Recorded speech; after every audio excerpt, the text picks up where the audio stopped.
नमस्कार प्रिय बच्चों, आज की कक्षा में आप सभी का स्वागत।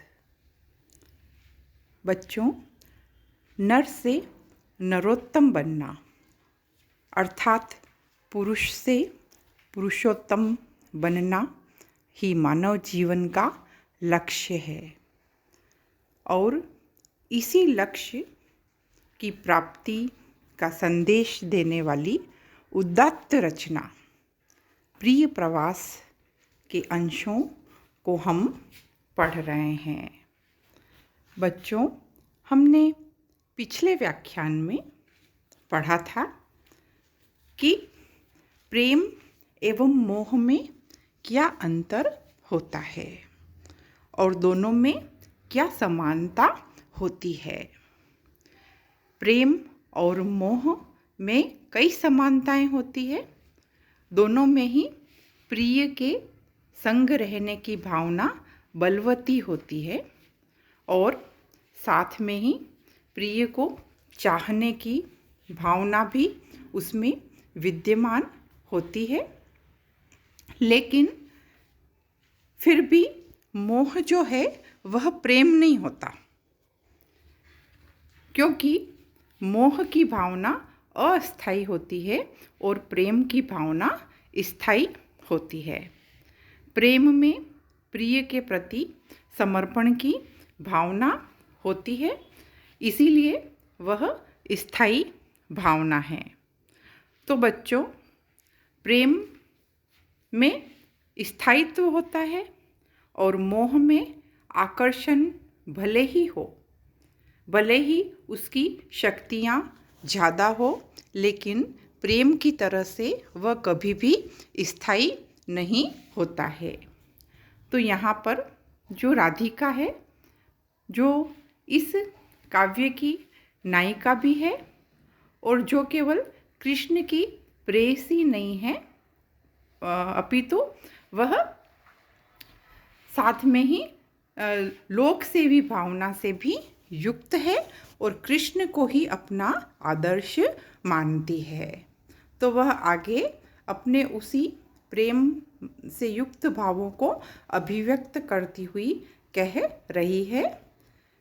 आप जो अंतिम यह व्याख्या का अंश है उसे स्क्रीन पर देख सकते हैं कि जैसे पानी प्रणय त्रसितों की त्रषा है न होती, हो पाती है क्षुधित क्षुधा अन्न आसक्ति जैसे, वैसे ही रूप निलय नरों मोहनी मूर्तियों में, हो पाता है न प्रणय हुआ मोह रूपादि द्वारा।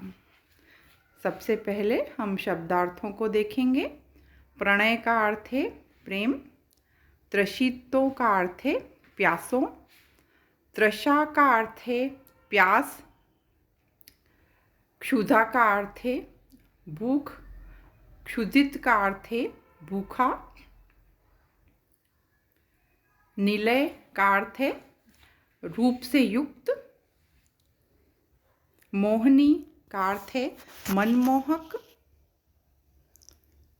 तो बच्चों, यहाँ पर राधा जो है वह वही प्रेम और मोह में अंतर करती हुई विभिन्न उदाहरणों के माध्यम से उद्धव से कह रही है कि जैसे पानी प्रणय त्रसितों की त्रषा है न होती, कि है उद्धव कि जैसे पानी से केवल आसक्ति होने पर पानी की प्यास कभी बुझती नहीं है, कभी समाप्त नहीं होती है ना। पानी की प्यास जो है वह पानी पीने पर ही समाप्त होती है और हो पाती है क्षुधित क्षुधा अन्न आसक्ति जैसे, और जैसे जो भूखा होता है वह केवल अन्न के प्रति आसक्ति रखने से ही उसकी भूख जो है वह मिटती नहीं है। अर्थात केवल आसक्ति होने से ही पानी की प्यास नहीं बुझ सकती है और भूखे की भूख भी शांत नहीं हो सकती है। तो वैसे ही रूप निलय नरों मोहनी मूर्तियों में, है ना। वैसे ही जो रूप से परिपूर्ण, जो मनमोहक रूप से युक्त जो मनुष्य होते हैं, उनमें हो पाता है न प्रणय, हुआ मोह रूपादि द्वारा। उन मनुष्यों में कभी भी प्रेम नहीं हो पाता है, उनमें तो केवल मोह ही उत्पन्न होता है, जो कि रूपादि द्वारा अर्थात रूप के आकर्षण के कारण जो पैदा होता है। अर्थात सभी लोग प्रेम नहीं कर पाते हैं, और कई जो मनुष्य है वह केवल मोह को ही प्रेम समझ लेते हैं, क्योंकि वह रूप के प्रति ही आकर्षित होते हैं। और रूप का जो आकर्षण होता है बच्चों, वह प्रेम नहीं होता है ना। वह मोह होता है, वह केवल आकर्षण मात्र होता है, जो अस्थायी होता है, कुछ समय के लिए ही जो हमें प्रिय लगता है।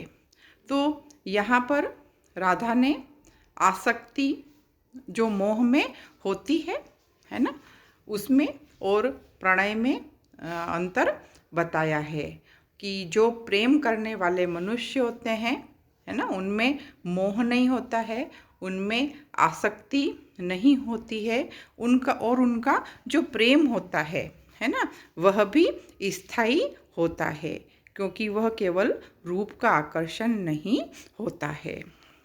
तो बच्चों, इस महाकाव्य में, है ना, राधा ने, है ना, कृष्ण के आदर्शों का पूरी तरह से अनुकरण किया है, और उन्होंने एक उदात्त आदर्श जो है वह समाज के समक्ष रखा है कि हमें किस प्रकार से प्रेम और कर्तव्य के मार्ग में से कर्तव्य के मार्ग को चुनना चाहिए। हमें हमेशा देश धर्म का पालन करना चाहिए। इसमें बहुत सारे संस्कृत शब्दों का प्रयोग हुआ है। प्रणय, त्रषितो, त्रषा, क्षुधित, क्षुधा, इसी तरह से निलय, नीचे वापस प्रणय शब्द आया है। तो हरिओस जी की जो भाषा है वह संस्कृत निष्ठ भाषा है, जिसे हम उनके प्रत्येक छंद में देख सकते हैं, और सामासिक भाषा भी है उनकी, और साथ में ही उन्होंने मंदाक्रांता छंद का प्रयोग किया है, जो कि संस्कृत का वर्णवृत्त है।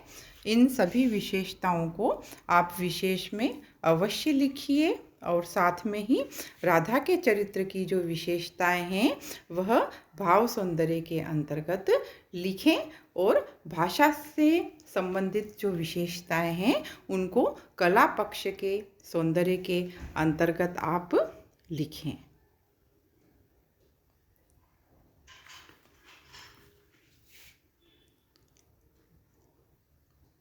धन्यवाद।